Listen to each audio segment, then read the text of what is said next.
attacks, and I read on one of our newspapers that 5 siblings were and 25 killed, and 25 others. others. This is very painful, and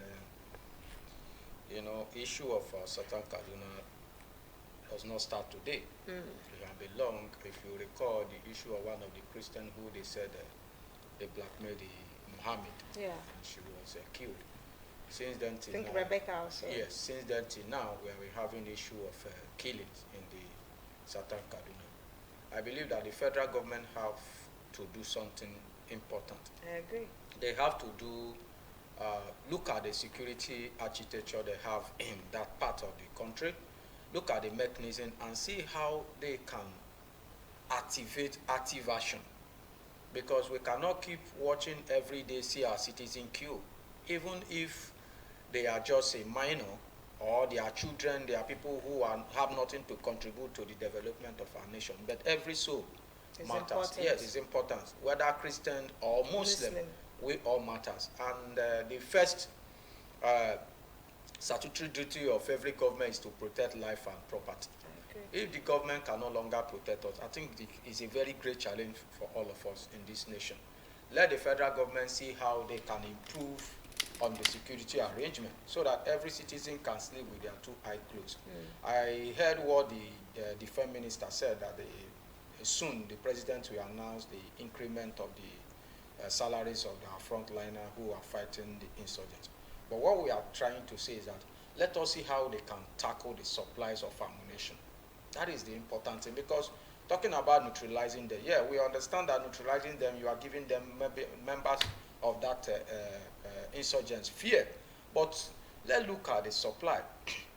Like what happened in Oyo State. Exactly. When yeah, they analyzed, yes, when they analyzed the principles, people, 2 persons have been jailed for life imprisonment and all of that because of their connection and their training. You see, I was telling somebody, I said, look, most of the challenges we are having is people from the outside the country who are actually supplying them arms and also giving them training. They pay a lot of money in dollars to train these little citizens of Nigeria to do or to carry out Mehin. And when the government, I don't know if the government are not aware, because a young man came to the public through the Channels TV and claimed that there was a negotiation between the kidnappers and the federal and state government, which Alain Dume mediated for the insurgent. And 5 billion was paid through the senator. And before the money get to the kidnapper, only 1.9 billion were released to them. And they called him and informed him that 1.9 million were released, not 5 billion. So the question now is that who will hear this 3.1 million naira we are talking about?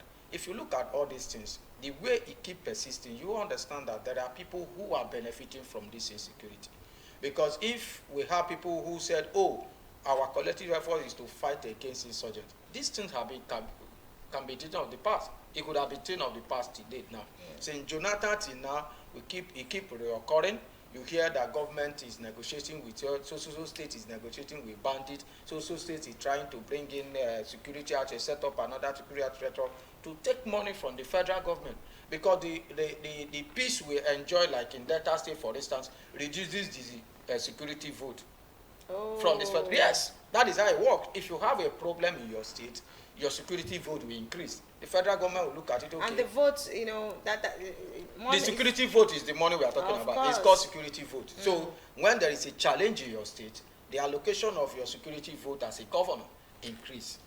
Maybe you have been getting 1.5 billion, for instance, every month to fight insecurity in your state. But when 200 people are kidnapped, the federal government will look at it and say, okay, let's increase it to 1.8 billion or 2 billion naira. So I think this are becoming a business to our various politicians. And may the soul of the departed citizen rest in peace. The federal government have to do something about it, because we cannot keep seeing this every day. That's right. So another one I wanted to say interesting, is not so interesting, is the xenophobic attacks happening in South Africa, although they are not particular, or rather, it's not just Nigerians are not the only affected country there, but I think that we are the most or the worst hit in this ugly trend. Now, Tinubu snubs South African President envoy, demands early warning mechanism ratification. I think they sent envoys, some persons to come and talk to with the president. But he declined. I think that is the best decision to take, because even if we are in other country to look for greener pasture, that does not mean that they should kill anyone. Because we have people from South Africa, who are here. I even have my secretary in my office, one of our friends, she's from South Africa. So we were discussing the issue of the killing in South Africa. She was like, you people should not think of me, nobody should kill me. I said, no, what we are saying is that your people are committing a crime against humanity. Right. And the United Nations we are pleading for the United Nations to intervene, even the ECOWAS, to look into this situation. Because there are people, I was listening to a young man yesterday on social media. He was narrating how he left all his business in South Africa. Now he went to start from scratch. If people are facing this kind of condition within our continent, that means in the Western world we are nobody. Exactly. If a citizen of Nigeria can go to America and live a peaceful life, raise children, do good business, and you can't do it in Africa. How are we now to say we are in the same continent? If somebody who is in Nigeria goes to South Africa and they will not allow him to stay. So the South Africa government need to do something to their citizens.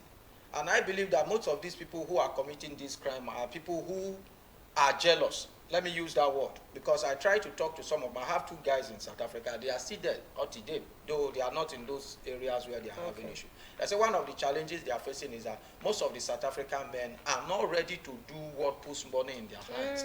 What they do in the morning is to go to bar, go to where they take drugs. They will just feel the last of life. So then that are from Africa, other African countries like Nigeria, they like hard work. You must work for maybe 8 a.m. to 4. Then when you have your money, after your work, you close from work, you can go out for your flexing and all of that. But a cost South African man will just see them. And I see it in this young lady that I was using for example. You know, he always call me, oh God, this weekend are we not going? I say, well, I'm a pleasure man, but I select my days of pleasure. I cannot be coming out every weekend because I have little money that God gives me. Every weekend I'll be outside. Let's go. No, we're outside. No, we don't do that. So we can take it maybe 2-3 times a week, or maybe once in a week, depending how the spirit goes. So these are the first challenge. And secondly, most of their women, you know, sometimes I always tell people there are things that women see in men, not just the financial aspects. Women like men who are serious, who have vision. Somebody can be with you. I can remember one of my friends, I was discussing with them in the preparation of their wedding, and chairman they married. I told the young lady that this young man have a vision. And when we were in ND, because I passed through Polytechnic, during my ND1, each time I said I was a class rep, I said, go and sell textbook. I see the zeal in him. He will sell the textbook, return the money, nothing will miss from the money. That was draw him closer to me. So I told him that don't look at his life now. Just look at 3, 4, 5 years time. The young man will go. But as we speak today, they are doing very fine. So most of those women see Nigerians and people who have vision. They'll tell you that in 10 years time, I will be in so place in 10 years. And you are seeing what they are doing. Not like somebody will tell you, they are working towards it. Not that somebody will tell you, I want to go back to school, or I want to acquire some degree, and you don't have any certificate to start with. That means you are not ready to do that. So those are the things that actually instigate the killing in South Africa. We discourage those killings. They should stop, and the federal government should take action. And we appreciate the federal government, and desist from that act. We appreciate them for evacuating some of our citizens, and those one who are still there. If you are hearing us, please play safe, because life is just once. Don't lose your life for another man's country. That's right.